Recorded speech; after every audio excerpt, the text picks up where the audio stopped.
Debonair. Okay. What's good, y'all? Shout out to Notification Gang for hitting the like button. And the video didn't start yet. Y'all the biggest ones in it. I appreciate you anyway. I feel guilty about getting a divorce after 1 year. I have not seen this video yet, y'all. I can only listen. Let me explain something to y'all, man. Divorce rates are sky high. Damn near 670 something, what, 76, damn near 80%. Y'all know how it is within the first 3 to 5 years of a marriage. Your marriage has a 60, damn near 70% chance of failing, and it gets higher every single year. That's insane. Within the first 10 years, you damn near 90%.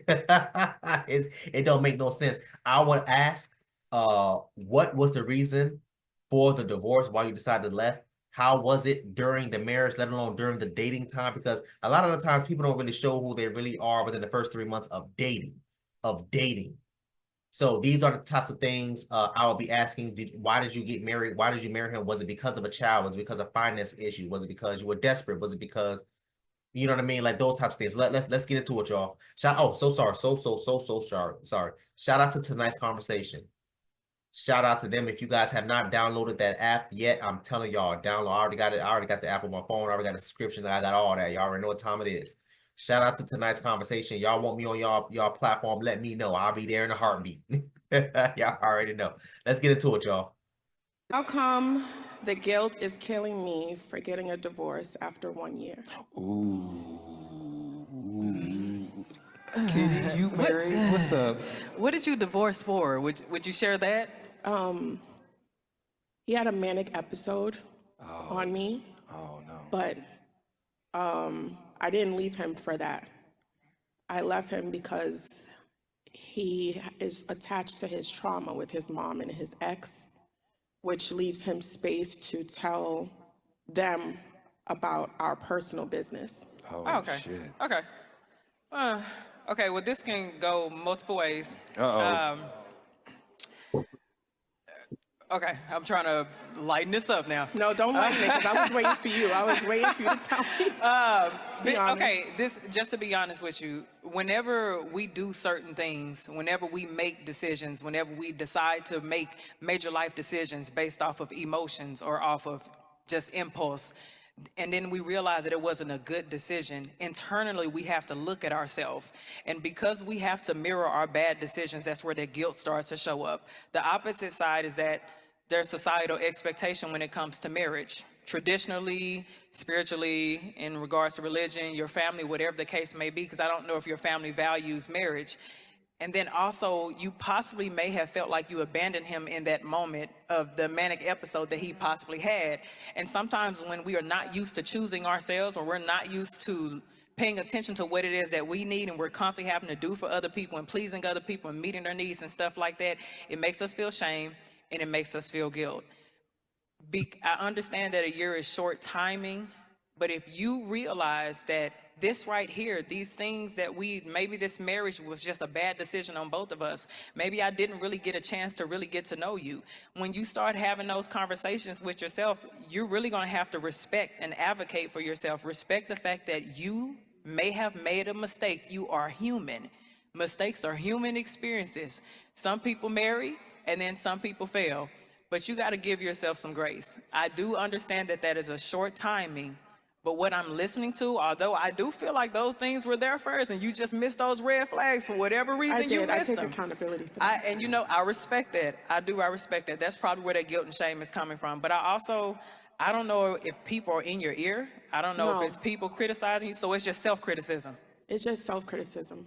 Don't criticize yourself for mistakes. You can't keep criticizing yourself. Now, I'm not going to say that you can't learn from, but the more that you beat yourself up, the more that you constantly keep those memories and those things vivid, and you're not actually looking for the lesson in it, you're just looking for the pain in it, you're constantly inflicting this pain on yourself, and it's not going to help you grow from that.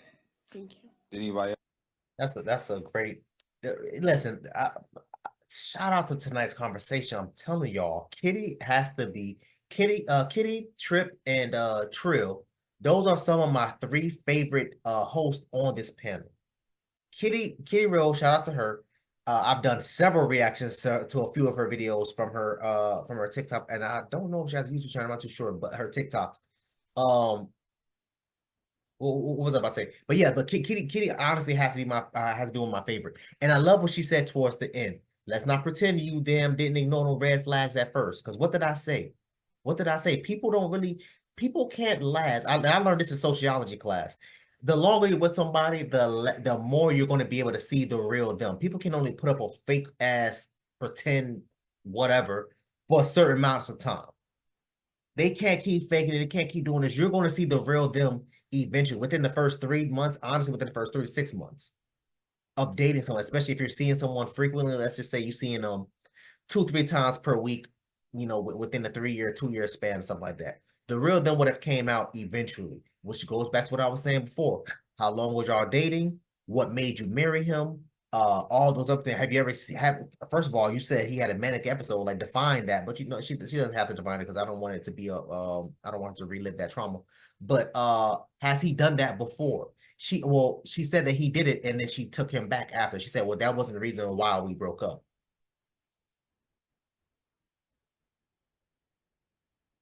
These are nothing from what I'm hearing but red flags, and you decided to leave because of some nonsense that happened with his mom or trauma he experienced with his mom and telling them this and telling them that.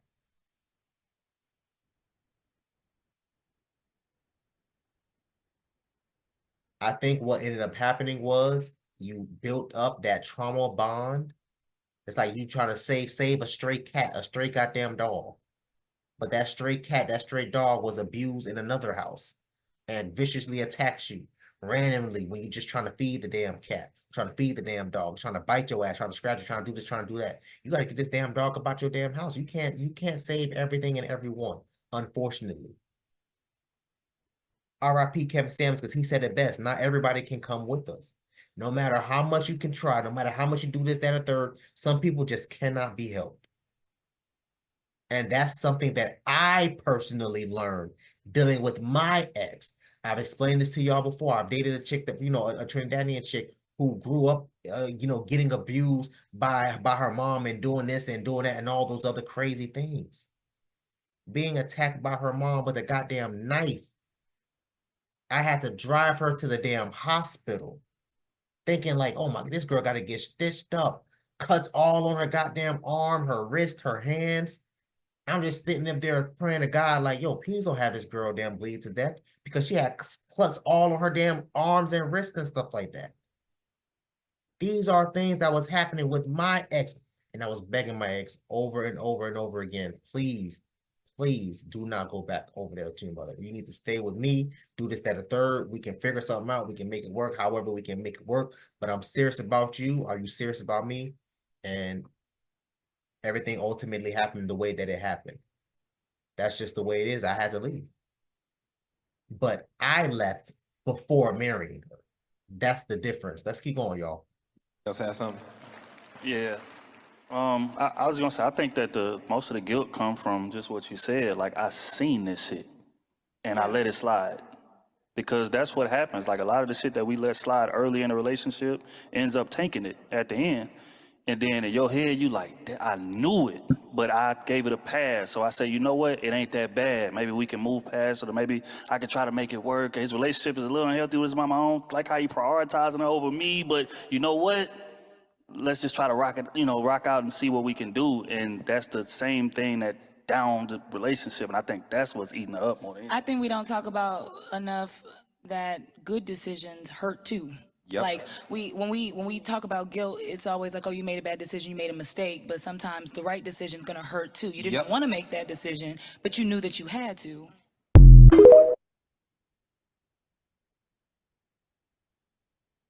And she looks to be a very gorgeous woman. I'm assuming these are real. So if those are real dreads, I'm giving her a plus.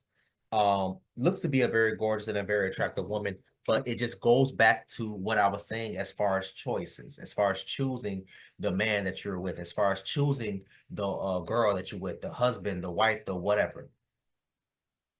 I had to separate myself from her after falling, and this isn't something that happened like within months, to be fair, within months in a relationship, in our relationship. This happened, I would say, well, these are things that was happening over and over again. But I think the first instant that I saw her and her peoples go at it, I want to say we were a solid year, if not 2 years in, before like the crazy thing happened. Had to move her into my spot. Had to do this, had to do that.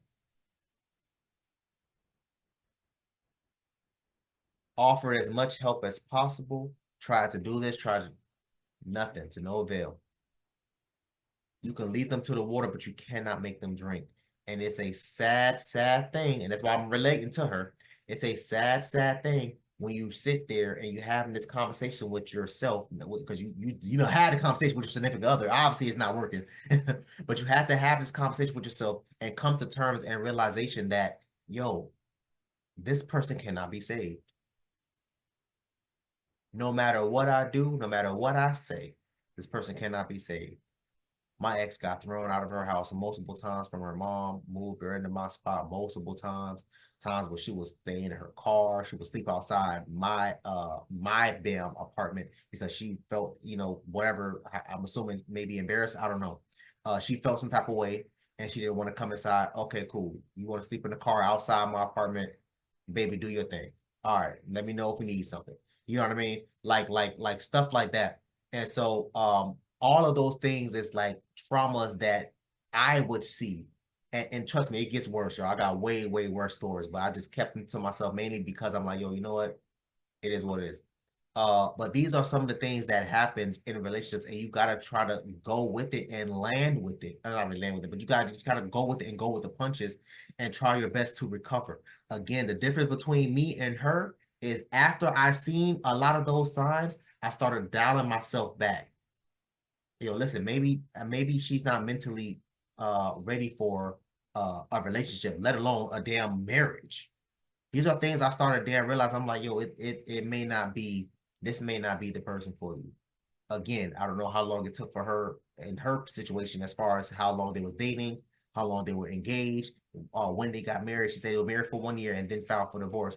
What was it? What was happening during the engagement? What was happening prior to engagement when you guys were just boyfriend and girlfriend? What was happening during the time that you guys were just casually dating? These are some of the questions that popped in my head. Y'all gotta bring me on this panel, man. Y'all gotta bring me on the panel for real. I ain't even like dead ass. Y'all gotta bring me on the panel because I'm gonna get down to the nitty gritty. I want y'all to comment down below. Let me know what you thought about this video, man. Thanks for watching, and until next time, please, man, be safe for her, cuz.